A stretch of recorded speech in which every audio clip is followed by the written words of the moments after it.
Hey guys, this is Speed Tiger और आज मैं अपने चैनल पे आप लोगों के लिए एक नई कॉमिक बुक सीरीज लाया हूँ जिसका नाम है अवेंजर्स डिसअसेंबल्ड। ये सीरीज 2004 से 2005 के बीच में चली थी और ये हाउस ऑफ एम सीरीज का प्रीक्वल है।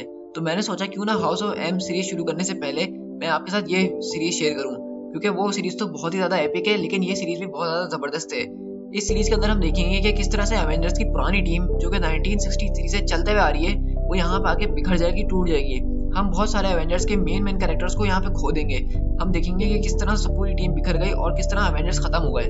वो अलग बात है कि आगे जाके बाद में एवेंजर्स की और नई टीम बन जाएंगी, जैसे कि new Avengers, mighty Avengers, secret Avengers वगैरह। और मैं आपको ये भी बताता चलूं कि इस वक्त थॉर जो है वो अर्थ से दूर था अपने प्लेनेट एसगार्ड के ऊपर, और इस वक्त वहाँ एसगार्ड के ऊपर रैग्नारॉक चल रहा है। फ्यूचर की वीडियोस में मैं आपके साथ वो रैग्नारॉक स्टोरी भी शेयर करूंगा, क्योंकि वो भी एक बहुत जबरदस्त स्टोरी है।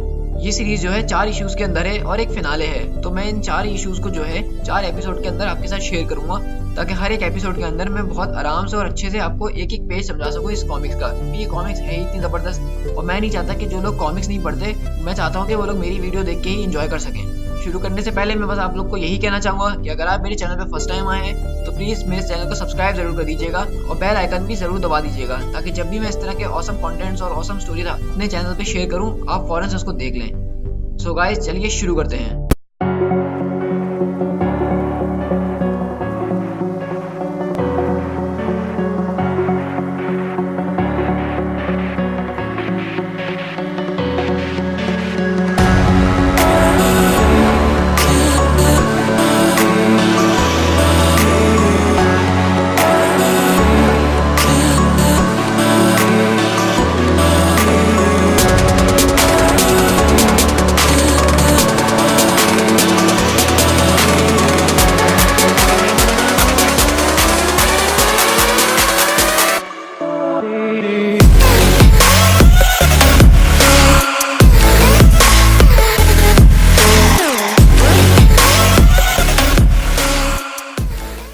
इस स्टोरी का स्टार्ट होता है एवेंजर्स मेंशन से, जो कि एवेंजर्स का शुरू से ही घर रहा है।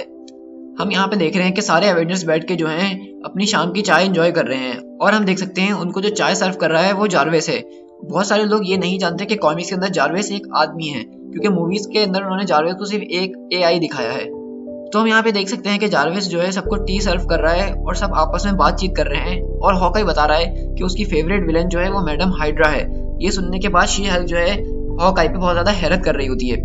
इनकी ये बातें चली रही होती, इतनी देर में हम देखते हैं कि एवेंजर्स मेंशन के अंदर एक सिक्योरिटी ब्रीच होती है। तो वहाँ पे वास्प फौरन उठती है और बोलती है, एवेंजर्स होल्ड ऑन, हमारे पास कोई सिचुएशन है। और फिर एवेंजर्स के सामने उनकी टेबल पे एक बड़ी सी स्क्रीन खुल जाती है जिसमें वो बाहर का नजारा देख रहे होते हैं। लेकिन बाहर का नजारा देखने के बाद एकदम सबके होश उड़ चुके होते हैं। स्कॉट लैंग वहाँ पे बोल रहा होता है कि इसको तो हमने अपनी आंखों से मरते हुए देखा था।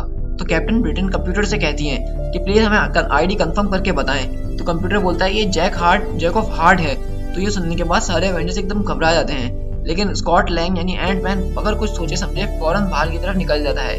वास्प इसको रोकने की कोशिश करती है, लेकिन इतनी देर में वो जो है बाहर जा चुका होता है।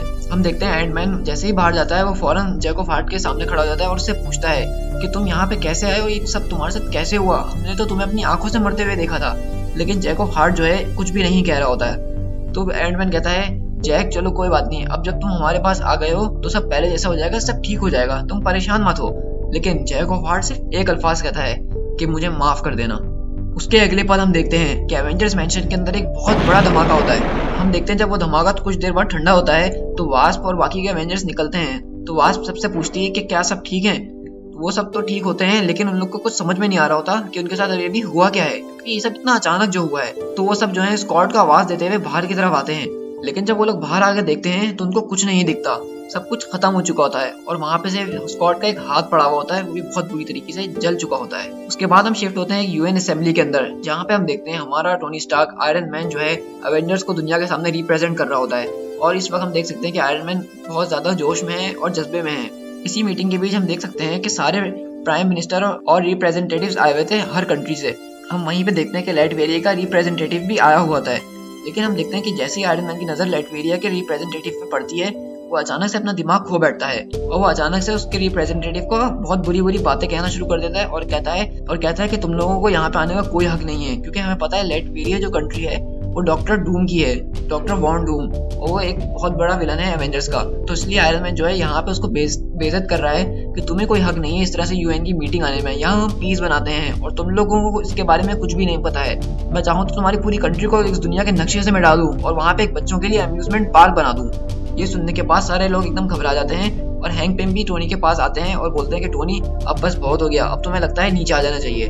लेकिन टोनी स्टार्क जो है हैंक पिम को भी दूर कर देता है और कहता है क्या मतलब मैं पीछे हट जाऊं, हमें पता है कि ये कौन है, ये एक गंदी नाली का कीड़ा है और ये यहाँ पे इस तरह नहीं बैठ सकता, इसको जरा देखो तो ये मेरी तरफ किस तरह से देख रहा है। यानी कि हम यहाँ देख रहे हैं अचानक से टोनी स्टार्क को कुछ ऐसा हो गया कि उसको कुछ भी समझ में नहीं आ रहा कि वो क्या बोल रहा है। तो वहीं पे वकांडा का रिप्रेजेंटेटिव खड़ा होता है जो कि टीचाला होता है ब्लैक पैंथर, और बोलता है कि टोनी तुम्हारे लिए बेहतर यही है कि तुम अभी स्टेज से नीचे उतर जाओ। लेकिन टोनी को उस वक्त पता नहीं क्या हो गया था, वो अपना हाथ टोनी की तरफ एम करता है और बोलता है कि तुम्हें इस बारे में कुछ भी नहीं पता, तो इसलिए तुम चुप करके अपनी जगह पे ही खड़े रहो। लेकिन टीचाला टोनी को एक बार दोबारा बोलता है कि आखिरकार तुम्हारे साथ क्या हो गया है, लेकिन टोनी फिर भी नहीं सुनता। तो फिर टीचाला आखिर में रिप्रेजेंटेटिव के सामने आते हुए बोलता है कि टोनी अगर तुमने ये करा तो तुम्हें पता है कि आगे क्या होगा। ये सुनने के बाद टोनी जो है एकदम से शांत होता है और स्कारलेट विच उसके पास आ जाती है और उसको अपने साथ ले जाती है। तो हैंक पिम जो है स्टार्क को रोकने की कोशिश करता है, लेकिन स्टार्क जो है हैंक पिम की बहुत बुरी तरीके से बेइज्जती कर देता है और वहां से चले जाता है। फिर हम देखते हैं टोनी स्टार्क जो है यूएन असेंबली के ऊपर एक रूम में आके खड़ा हुआ होता है और वो सब देख रहा होता है, और हम देखते हैं नीचे के हैंक पिम जो है वो पूरी असेंबली से बहुत ज्यादा माफी मांग रहे हैं टोनी के इस बिहेवियर की वजह से। वांडा वहीं पे आती है और वो पूछती है कि टोनी तुम्हें क्या हो गया है, तुम ये सारी हरकतें क्यों कर रहे हो। तो टोनी बोलता है मुझे समझ में नहीं आ रहा है मेरे साथ क्या हुआ है, लेकिन मुझे ऐसा लग रहा है कि मैंने शराब पी ली है। ये सुनने के बाद स्कारलेट विच एकदम हैरान हो जाती है और पूछती है कि टोनी क्या तुमने सच में शराब पी है, क्योंकि तुमने तो बहुत अरसे से शराब पीना छोड़ दी है और तुमने बहुत ज्यादा वक्त से शराब को हाथ भी नहीं लगाया। तो टोनी कहता है नहीं मैंने शराब नहीं पी है, लेकिन मुझे समझ में नहीं आ रहा मेरे साथ क्या हुआ है, मुझे ऐसा लग रहा है कि मैंने शराब पी है। इतनी देर में हम देखते हैं टोनी और वांडा के पास जो डिवाइस होती है उसमें अचानक बीप बीप आवाज आना शुरू हो जाती है और वांडा टोनी स्टार्क को बताती है कि ये एवेंजर्स हैं और कोड वाइट है। ये सुनने के बाद आयरन मैन जो है एकदम घबरा जाता है और वहीं पे हम देखते हैं हैंक पिम भी आ रहे होते हैं, लेकिन हम देखते हैं कि टोनी अचानक खड़े खड़े गिर जाता है। फिर हम यहाँ से दोबारा शिफ्ट हो जाते हैं एवेंजर्स मैंशन के अंदर, जो कि बहुत बुरी तरीके से धमाके से मुतासिर हुआ है, और हम यहाँ देख रहे हैं कि फायर ब्रिगेड, एम्बुलेंस और यहाँ तक के शील्ड के लोग भी वहाँ पे आ पहुंचे हैं। हम वहाँ पे देख रहे हैं कि वास्प जो है शील्ड के एजेंट्स को रोकने की कोशिश कर रही है और बोल रही है कि आपको यहाँ पे नहीं पता कि यहाँ पे किस किस्म की रेडिएशन हो सकती हैं, क्योंकि जैक ऑफ हार्ट जो है वो आधा एलियन था और आधा इंसान, और हमें नहीं पता कि वो अपने साथ यहाँ पे क्या लेकर आया था जिसकी वजह से इतना बड़ा धमाका हुआ है। तो शील्ड के एजेंट्स वास्प को समझाते हैं कि हमारी पहली प्रायोरिटी यही होती है हम यहाँ पे आके एटमॉस्फेयर को चेक करें, और वो ये भी बोलता है कि आप लोग यहाँ से थोड़ा दूर चले जाएं ताकि हम इस जगह को समेट सकें और आप जाके देखें कि किसी ने ये चीज़ देखी या नहीं देखी। वहीं पे हम देखते हैं कि एक शील्ड एजेंट जो है अल्फ्रेड से पूछता है कि उसको सांस लेने में मुश्किल तो नहीं हो रही, लेकिन वो जो है अल्फ्रेड से थोड़ी बदतमीजी कर देता है, जिसपे कैप्टन अमेरिका उस एजेंट से बोलते हैं कि अगर तुमने इससे ऐसे बात करी तो ये समझ लेना कि तुमने मुझसे ऐसे बात करी है। ये सुनने के बाद वो एजेंट एकदम घबरा जाता है और कैप्टन अमेरिका और जारविस दोनों से माफी मांगता है। फिर कैप्टन अमेरिका जो है जारविस के पास आते हैं और उसको उठा के पूछते हैं कि जारविस तुम मुझे बताओ कि तुम्हें कुछ हुआ है, कहीं तुम्हें चोट तो नहीं लगी। तो जारविस बोलता है सर कि आज हमारे साथ जो हुआ है उसको कोई अल्फाज बयान नहीं कर सकता है। मास्टर स्कॉट लैंग जिस तरह से मरे हैं वो एक बहुत ही टेरिबल वे था, प्लीज कोई उसकी डॉटर को फोन करके ये सब बता दे। तो हम देखते हैं कैप्टन अमेरिका ये सुनने के बाद काफी परेशान हो जाते हैं, लेकिन हम देखते हैं पीछे से ही एक शील्ड का एजेंट कैप्टन को आवाज देता है और बोलता है कि ये देखो ये क्या चीज है। तो हम देखते हैं हॉकाई देख के बताता है कि ये तो क्वीन जेट है और ये हमारी तरफ ही आ रहा है। तो वो शील्ड एजेंट जो है वो कहता है कि हाँ ये क्वीन जेट तो है, लेकिन ये कुछ ज्यादा स्पीड से नहीं आ रहा। ये देख के कैप्टन अमेरिका आते हैं और जब कैप्टन अमेरिका उस जहाज के अंदर देखते हैं तो हम देखते हैं कि उस जहाज को जो है विजन चला रहा है, लेकिन वो बहुत ज्यादा स्पीड से आ रहा है। तो कैप्टन अमेरिका सबको बोलते हैं कि यहाँ से हट जाओ। इससे पहले कि वो लोग अपनी जगह से हिल पाते हैं वो जहाज सीधा क्रैश हो जाता है और हम देखते हैं कि एवेंजर्स ऐसे तैसे करके उस जहाज से बचते हैं। हम देखते हैं कि वहाँ एवेंजर्स मैंशन के ऊपर एक धमाका तो पहले से ही हुआ था, लेकिन इस प्लेन क्रैश की वजह से एक और बहुत बड़ा धमाका हो जाता है। तो सारे एवेंजर्स उस प्लेन क्रैश की तरफ जाते हैं और देखते हैं कि उस प्लेन में से कोई और नहीं बल्कि विजन निकल कर आता है, और विजन ये बोलता है और विजन सबको ये बोलता है कि मुझे पता है कि मैं इस वक्त ये सब कर रहा हूँ और मुझे ये नहीं करना चाहिए, लेकिन मैं आप लोग से बहुत ज़्यादा माफ़ी मांगता हूँ और आपको ये इन्फॉर्म करना चाहता हूँ कि मेरे ऑर्गेनिज्म जो हैं अब मेरे कंट्रोल के अंदर नहीं है। मैं जो भी कुछ कर रहा हूँ वो मेरे कंट्रोल में नहीं है, और सबसे बड़ी बात यह है कि अब हमारा वक्त ख़त्म हो चुका है। और विजन बस यही बातें कर रहा होता है और विजन सिर्फ यही बता रहा होता है कि मैं समझा नहीं सकता कि ये सब क्यों हो रहा है और कैसे हो रहा है, लेकिन हम सब एक ग्रुप की तरह फेल हो गए हैं, इसलिए अब हमें उसकी पनिशमेंट मिलेगी। लेकिन कैप्टन अमेरिका बोलते हैं विजन आखिरकार तुम्हें हुआ क्या है, तुम कम से कम मुझे तो बताओ। लेकिन हम देखते हैं विजन का फेस जो है आहिस्ता आहिस्ता पिघलना शुरू हो जाता है और वो बोलता है कि कैप्टन आपको देख के ये लगेगा कि मैंने आप लोगों से गद्दारी करी है, आप लोगों को धोखा दिया है, लेकिन असल में ऐसा कुछ भी नहीं है। लेकिन मैं फिर भी शर्मिंदा हूँ कि इस अजाब को मैं आपके पास लेकर आया हूँ। और वहीं हम देखते हैं कि विजन का मुंह एकदम से खुलता है और उसके अंदर से मेटल की कुछ बॉल्स आके जमीन पे गिरती हैं, जिसको देख के कैप्टन अमेरिका बोलते हैं कि सब पीछे हट जाओ। और हम देखते हैं कि वो मेटल बॉल्स जो हैं एकदम से एक्सपैंड होना शुरू हो जाती हैं। और जब वो एक्सपैंड होती है तो हम देखते हैं कि वहाँ पे अल्ट्रॉन खड़े होते हैं। ये देखते ही जो है अल्ट्रॉन बॉट जो है एवेंजर्स के ऊपर इंगेज हो जाते हैं और सारे एवेंजर और अल्ट्रॉन बॉट आपस में लड़ना शुरू कर देते हैं। हम देखते हैं कि हॉकाई अपना एरोज यूज करता है, लेकिन उन अल्ट्रॉन को कुछ भी नहीं होता। फिर हम वहीं देखते हैं कैप्टन अमेरिका एवेंजर्स के साथ मिलकर उन अल्ट्रॉन बॉट्स के ऊपर बहुत जबरदस्त हमला करते हैं और कैप्टन अमेरिका जो है अपनी शील्ड से एक अल्ट्रॉन की गर्दन काट देते हैं। और फिर वो बताते हैं कि अल्ट्रॉन की गर्दन काटो, बगैर गर्दन के कोई अल्ट्रॉन नहीं रहेगा। तो सारे एवेंजर्स ऐसा ही करते हैं और सारे अल्ट्रॉन की गर्दन तोड़ना शुरू कर देते हैं। लेकिन इसी इंटेंस फाइट के बीच हम देखते हैं कि जो शी हल्क होती है वो अल्ट्रॉन्स को बहुत बुरी तरीके से कूट रही होती है, उनको चीर फाड़ रही होती है। और इसी बीच उसको जो है बहुत ज्यादा गुस्सा आना शुरू हो जाता है और वो एकदम अपने गुस्से से आउट ऑफ कंट्रोल हो जाती है। तो जब सारे अल्ट्रॉन गिर जाते हैं तो एवेंजर्स मिलकर यही बात कर रहे होते हैं, क्या ये सच में अल्ट्रॉन थे? तो उसमें से हॉकाई बोलता है कि मुझे नहीं लगता ये अल्ट्रॉन थे, क्योंकि अल्ट्रॉन जो है वो बहुत ज्यादा बकवास करता है और इसने इतनी ज्यादा बातचीत नहीं करी, ये तो सिर्फ हमें मारने आए थे। तो वास्प कहती है इसका क्या मतलब है कि विजन जो है हमेशा से अल्ट्रॉन के साथ मिला हुआ था और उसने हमारे साथ गद्दारी करी है। तो वास्प बोलती है कि विजन को जरूर अल्ट्रॉन ने ही बनाया हो और हमें मारने के लिए बनाया हो, लेकिन विजन ने हमें ये बताया था कि उसने बहुत पहले ही वो कमांड कोड ब्रेक कर दिया था और वो हमारे साथ लड़ता आया है और वो हमारे साथ एक अवेंजर्स की तरह लड़ा है। तो ये नहीं हो सकता कि ये सब विजन ने किया हो। लेकिन हम देखते हैं शी हल्क जो है इस वक्त बिल्कुल आउट ऑफ कंट्रोल हो गई होती है और जाके वो विजन को पकड़ लेती है और बोलती है कि बस बहुत हुआ, मैं अब थक चुकी हूँ इन सबसे, जल्दी से बताओ कि तुम यहाँ पे क्या कर रहे हो और ये सब क्यों हो रहा है। स्कॉट लैंग को किसने मारा है? मैंने एक अवेंजर्स को मरते हुए देखा है, वो भी बिना किसी वजह के, और तुम यहाँ पे इस तरह से आ गए हम पे अटैक करने के लिए, हमारे घर पे। तो वहीं पीछे से कैप्टन अमेरिका आते हैं और बोलते हैं कि जेनिफर काम डाउन और विजन को नीचे रखो। लेकिन शी हल्क इस वक्त बहुत गुस्से में थी और वो कैप्टन की तरफ मुड़ के कहती है कि मैं इसको नीचे क्यों रखूं, ये तो एक ह्यूमन बीइंग है, ये तो सिर्फ एक चीज है और इसने हमें मारने की कोशिश करी। लेकिन कैप्टन अमेरिका बोलते हैं कि जेनिफर मैंने कहा उसको नीचे रखो।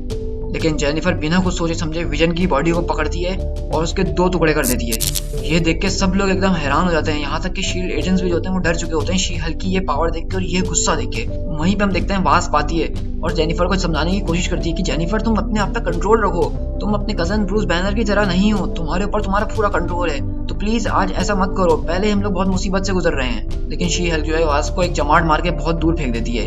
लेकिन कैप्टन अमेरिका बोलते हैं कि बस अब बहुत हुआ, अब तुमने अगर एक कदम भी आगे बढ़ाया तो मैं इस चीज का लिहाज नहीं करूंगा कि तुम अवेंजर्स हो या नहीं, मैं तुम पे हमला कर दूंगा। लेकिन शी हल्क ये सुनने के साथ ही कैप्टन अमेरिका के ऊपर बहुत जोरदार हमला करती है, जिसको कैप्टन अमेरिका अपनी शील्ड से किसी ना किसी तरीके से ब्लॉक कर लेते हैं। ये देख के जो शील्ड एजेंट होते हैं वो बहुत घबरा जाते हैं और वो शील्ड को अपनी सिचुएशन बताते हैं और बोलते हैं कि ये लेवल 9 है, हमें जल्द से जल्द हल्क बस्टर यूनिट चाहिए यहाँ पे। शी हल्क जो है वो आउट ऑफ कंट्रोल हो गई है। दूसरे ही पल हम देखते हैं कि कैप्टन ब्रिटेन भी इसको रोकने की कोशिश कर रही होती हैं, लेकिन शी हल्क जो है शील्ड की एक बहुत बड़ी सी वैन उठाती है और गिरे हुए कैप्टन अमेरिका की तरफ फेंक रही होती है। कैप्टन अमेरिका की इस वक्त बहुत बुरी हालत हो रही होती है कि वो अपनी जगह से हिल भी नहीं पा रहे होते हैं और हम देखते हैं कि शी हल्क गाड़ी जो है कैप्टन के मुंह पे फेंक देती है और अचानक एकदम अंधेरा हो जाता है। उसी अंधेरे के अंदर हम देखते हैं कि 2 लोग आपस में बात कर रहे हैं और वो लोग ये बात कर रहे होते हैं, क्या ये खत्म हो गया? तो वो बोलता है नहीं। तो बोलता है अब और कितना रह गया है? वो बोलता है अभी तो कुछ भी नहीं हुआ, अभी तो बस शुरुआत है, अभी तो हमें और मुसीबतों से निपटना है। तो वो बोलता है आखिरकार हमें कितने सवालों का जवाब देना होगा, क्यों ना हम उन सबको मार दें ताकि इन सबसे हमारी जान छूट जाए। लेकिन उसमें से दूसरा आदमी जो होता है वो कहता है कि इन सबसे कोई फर्क नहीं पड़ता, इन सब का कोई मीनिंग नहीं है, इन सब का कोई प्रूफ नहीं है, ये सब बिल्कुल बेकार है। लेकिन तुम्हारे सवाल का जवाब नहीं है, ये सब अभी खत्म नहीं हुआ। To be continued.